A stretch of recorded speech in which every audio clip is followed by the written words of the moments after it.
بسم اللہ الرحمن الرحیم۔ شروع اللہ کے نام سے جو سب پر مہربان بہت مہربان ہے۔ یا ایھا الذین آمنوا اوفوا بالعقود احلت لکم بہیمۃ الانعام الا ما یتلی علیکم غیر محل الصید وانتم حرم ان اللہ یحکم ما یرید۔ اے ایمان والو، معاہدوں کو پورا کرو۔ تمہارے لیے وہ چوپائے حلال کر دیے گئے ہیں جو مویشیوں میں داخل یا ان کے مشابہ ہوں، سوائے ان کے جن کے بارے میں تمہیں پڑھ کر سنایا جائے گا، بشرط یہ کہ جب تم احرام کی حالت میں ہو اس وقت شکار کو حلال نہ سمجھو۔ اللہ جس چیز کا ارادہ کرتا ہے اس کا حکم دیتا ہے۔ چوپایا تو ہر اس جانور کو کہتے ہیں جو چار ہاتھ پاؤں پر چلتا ہو، لیکن ان میں سے صرف وہ جانور حلال ہیں جو مویشیوں میں شمار ہوتے ہیں، یعنی گائے، اونٹ اور بھیڑ بکری، یا پھر ان مویشیوں کے مشابہ ہوں جیسے ہرن، نیل گائے وغیرہ۔ ان حرام چیزوں کی طرف اشارہ ہے جن کا ذکر آگے آیت نمبر 3 میں آ رہا ہے،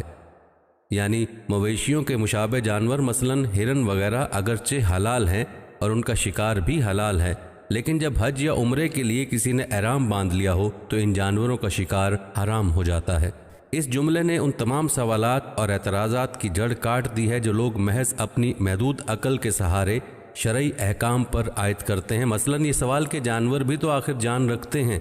ان کو ذبح کر کے کھانا کیوں جائز کیا گیا جبکہ یہ ایک جاندار کو تکلیف پہنچانا ہے؟ یا مثلاً یہ سوال کہ فلاں جانور کو کیوں حلال کیا گیا اور فلاں جانور کو کیوں حرام قرار دے دیا گیا ہے؟ آیت کے اس حصے نے اس کا مختصر اور جامع جواب یہ دے دیا ہے کہ اللہ تعالیٰ پوری کائنات کا خالق ہے، وہ اپنی حکمت سے جس بات کا ارادہ فرماتا ہے اس کا حکم دے دیتا ہے۔ اس کا ہر حکم یقیناً حکمت پر مبنی ہے، لیکن ضروری نہیں کہ اس کے ہر حکم کی حکمت بندوں کی سمجھ میں بھی آئے، لہٰذا بندوں کا کام یہ ہے کہ اس کے ہر حکم کو چون و چرا کیے بغیر تسلیم کر کے اس پر عمل کریں۔ یا ایھا الذین آمنوا لا تحلوا شعائر اللہ ولا الشہر الحرام ولا الہدی ولا القلائد ولا آمین البیت الحرام يبتغون فضلا من ربهم ورضوانا وإذا حللتم فاصطادوا ولا يجرمنكم شنآن قوم أن صدوكم عن المسجد الحرام أن تعتدوا وتعاونوا على البر والتقوى ولا تعاونوا على الإثم والعدوان واتقوا الله إن الله شديد العقاب۔ اے ایمان والو، نہ اللہ کی نشانیوں کی بے حرمتی کرو، نہ حرمت والے مہینے کی، نہ ان جانوروں کی جو قربانی کے لیے حرم لے جائے جائیں،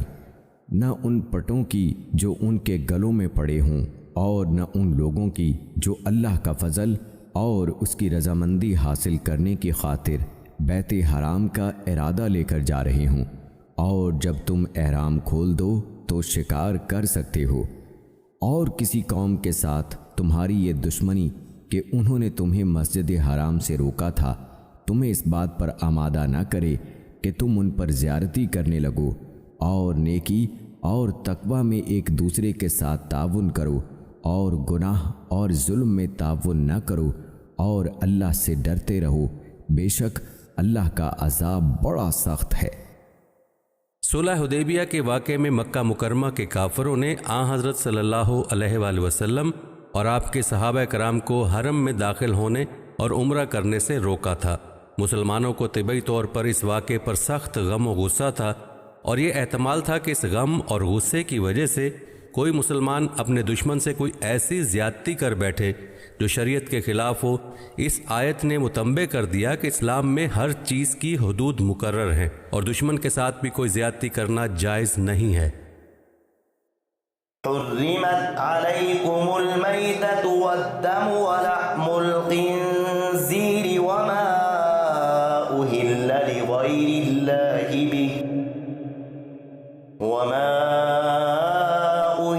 لغير الله به والمنخنقة والموقوذة والمتردية والنطيحة وما أكل السبع إلا ما ذكيتم وما ذبح على النصب وأن تستقسموا بالأزلام ذلكم فسق اليوم يئس الذين كفروا من دينكم فلا تخشوهم واخشون اليوم أكملت لكم دينكم وأتممت عليكم نعمتي ورضيت لكم الإسلام دينا فمن اضطر في مخمصة غير متجانف لإثم فإن الله غفور رحيم۔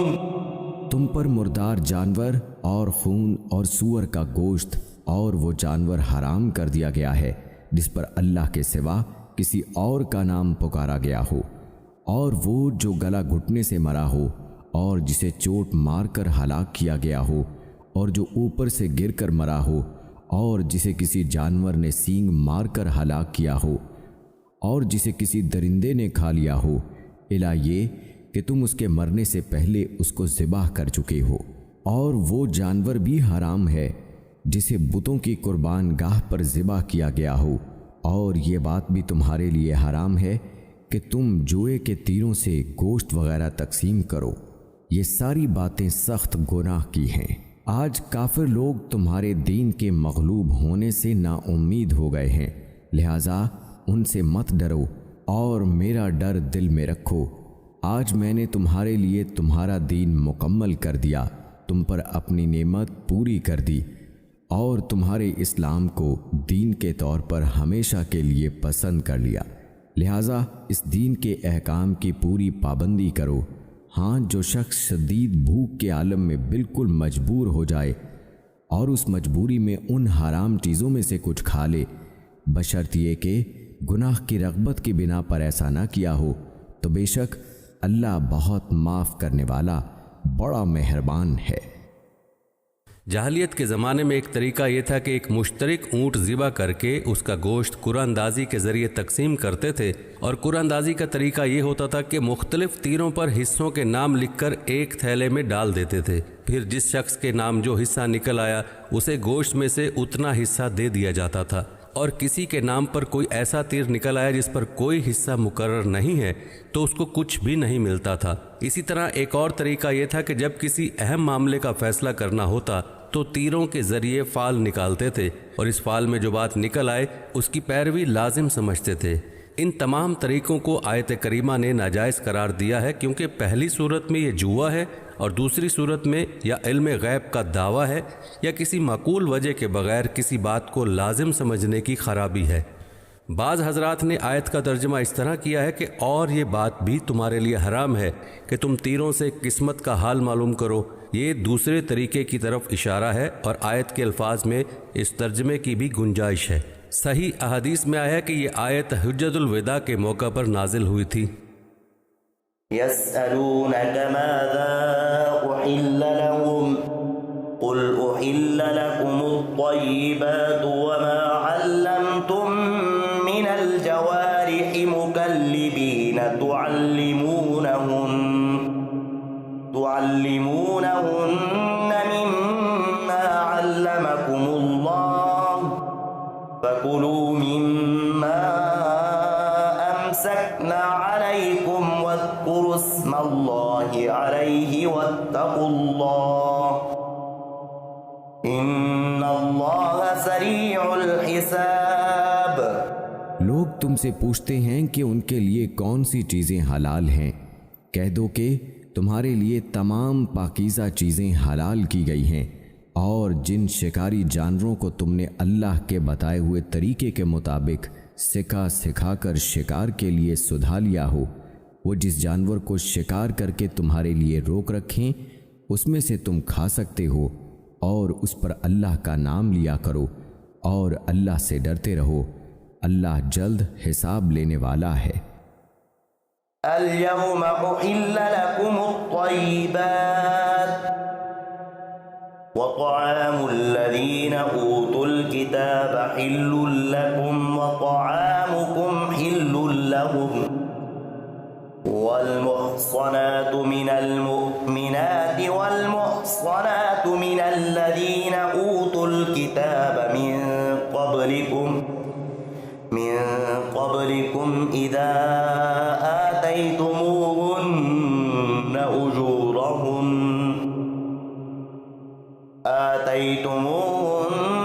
أجورهن محصنين غير مسافحين ولا متخذي أخدان ومن يكفر بالإيمان فقد حبط عمله وهو في الآخرة من الخاسرين۔ آج تمہارے لیے پاکیزہ چیزیں حلال کر دی گئی ہیں، اور جن لوگوں کو تم سے پہلے کتاب دی گئی تھی ان کا کھانا بھی تمہارے لیے حلال ہے، اور تمہارا کھانا ان کے لیے حلال ہے، نیز مومنوں میں سے پاک دامن عورتیں بھی اور ان لوگوں میں سے پاک دامن عورتیں بھی تمہارے لیے حلال ہیں جن کو تم سے پہلے کتاب دی گئی تھی، جبکہ تم نے ان کو نکاح کی حفاظت میں لانے کے لیے ان کے مہر دے دیے ہوں، نہ تو بغیر نکاح کے صرف ہوس کا نکالنا مقصود ہو اور نہ خفیہ آشنائی پیدا کرنا، اور جو شخص ایمان سے انکار کرے اس کا سارا کیا دھرا غارت ہو جائے گا، اور آخرت میں اس کا شمار خسارہ اٹھانے والوں میں ہوگا۔ شکاری جانوروں مثلاً شکاری کتوں اور باز وغیرہ کے ذریعے حلال جانوروں کا شکار کر کے انہیں کھانا جن شرائط کے ساتھ جائز ہے ان کا بیان ہو رہا ہے۔ پہلی شرط یہ ہے کہ شکاری جانور کو سدھا لیا گیا ہو، جس کی علامت یہ بیان کی گئی ہے کہ وہ جس جانور کا شکار کرے اسے خود نہ کھائے بلکہ اپنے مالک کے لیے روک رکھے۔ دوسری شرط یہ ہے کہ شکار کرنے والے شکاری کتے کو کسی جانور پر چھوڑتے وقت اللہ کا نام لے، یعنی بسم اللہ پڑھے۔ کھانے سے یہاں مراد ذبیحہ ہے۔ اہل کتاب یعنی یہودی اور عیسائی چونکہ جانور کے ذبح میں انہی شرائط کی رعایت رکھتے تھے جو اسلامی شریعت میں مقرر ہیں، اور وہ دوسرے غیر مسلموں سے اس معاملے میں ممتاز تھے کہ فی الجملہ آسمانی کتابوں کو مانتے تھے، اس لیے ان کے ذبح کیے ہوئے جانور مسلمانوں کے لیے جائز قرار دیے گئے تھے، بشرطے کہ وہ جانور کو صحیح شرعی طریقے سے ذبح کریں اور اس پر اللہ کے سوا کسی اور کا نام نہ لیں۔ آج کل کے یہودیوں اور عیسائیوں میں ایک بڑی تعداد تو ان لوگوں کی ہے جو در حقیقت دہریے ہیں، خدا ہی کے قائل نہیں ہیں۔ ایسے لوگوں کا ذبیحہ بالکل حلال نہیں ہے، اور ان میں سے بعض اگرچہ عیسائی یا یہودی ہیں مگر اپنے مذہب کے احکام کو چھوڑے ہوئے ہیں اور ذبح کرنے میں شرعی شرائط کا لحاظ نہیں کرتے، اس لیے ان کا ذبیحہ بھی حلال نہیں ہے۔ اس مسئلے کی پوری تحقیق میرے والد ماجد حضرت مولانا مفتی محمد شفیع رحمۃ اللہ علیہ کی تفسیر معرف القرآن اور جواہر الفقہ میں موجود ہے، نیز میرا بھی عربی رسالہ احکام الذبائح اسی موضوع پر ہے، اس کا انگریزی ترجمہ بھی شائع ہو چکا ہے۔